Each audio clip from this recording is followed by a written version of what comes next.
안녕하세요. 쉬운 사주학교실 효담입니다. 오늘은 천간의 합과 충에 대해서 살펴보기로 하겠습니다. 이번 강의는 이해와 함께 반드시 암기를 하셔야 합니다. 앞으로 암기하셔야 하는 것들이 종종 나옵니다.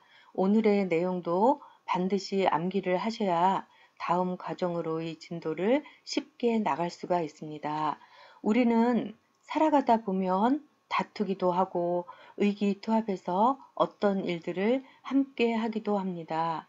또 여자와 남자는 사랑에 빠져서 결혼하고 아이를 낳아 기르게 됩니다. 천간에도 이처럼 서로 화합하는 합과 서로 만나면 부딪히기도 하는 충이 있습니다.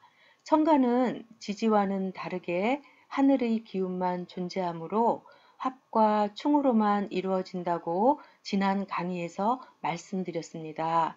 그러면 어떤 경우에 합과 충이 이루어지는지에 대해서 살펴보도록 하겠습니다. 천간합은 반드시 음과 양, 양과 음이 만났을 때 이루어지고 합이 되면서 새로운 목화토금수의 오행이 만들어집니다. 그리고 합은 사주의 형국, 즉 사주를 구성하고 있는 오행의 세력들에 의해서 합이 될 수도 있고 합이 되지 않을 수도 있지만 합은 대체적으로 나란히 있어야 성립이 됩니다. 운에서 오는 오행에 의해서도 영향을 받습니다.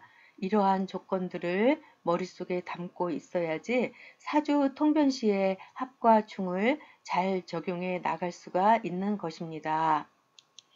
천간 합은 여기 보시는 것처럼 간목이 기토를 만나서 흙의 기운으로 변하고 을목이 경금과 만나서 쇠의 기운으로 되고 병화가 신금과 만나서 물의 기운으로 바뀌게 됩니다. 정화와 임수가 만나서 나무 기운으로 바뀌고 무토와 개수가 만나서 불의 기운으로 바뀌게 됩니다. 이처럼 합은 자기들의 고유 기능을 버리고 새로운 기능으로 새로운 모습으로 변하게 됩니다. 이것은 좋다 나쁘다의 현상이 아닙니다. 합이 결코 좋은 것만은 아닙니다. 예를 들어 가출한 소년이 친구를 만나서 남의 오토바이를 훔쳤다고 가정해 보십시오. 이렇게 만난 합이 좋은 결과를 가져오지는 않았으니 좋다라고 할 수 없는 것처럼 좋은 합이니까 좋은 것이다 이렇게 보시면 안 되는 것입니다. 여기 보시면 갑, 을, 병, 정, 무, 기, 경, 신, 임, 개 그리고 토생금, 금생수, 수생목, 목생화 이런 식으로 큰 틀의 순서도 생각하시면서 암기하신다면 참고가 조금 더 많이 될 것으로 보입니다. 자, 그리고 여기 천간합을 보시는 것처럼 갑기 합토, 을경 합금, 병신 합수, 정임 합목, 무계 합화 이렇게 나를 포함해서 하나, 둘, 셋, 넷, 다섯, 여섯 번째 오행과 합이 되고 있음을 알 수 있습니다. 그래서 천간합을 여섯 번째 오행과 합이 된다 하여 육합이라고 합니다. 천간충에 대해서 살펴보겠습니다. 양은 양끼리, 음은 음끼리 만났을 때 충을 합니다. 갑경충, 을신충, 병임충, 정계충 이렇게 천간은 4개의 충으로 이루어져 있습니다. 그리고 무토와 기토인 흙기운은 중간에서 조정 및 중간자 역할만 하기 때문에 충이 없는 것입니다.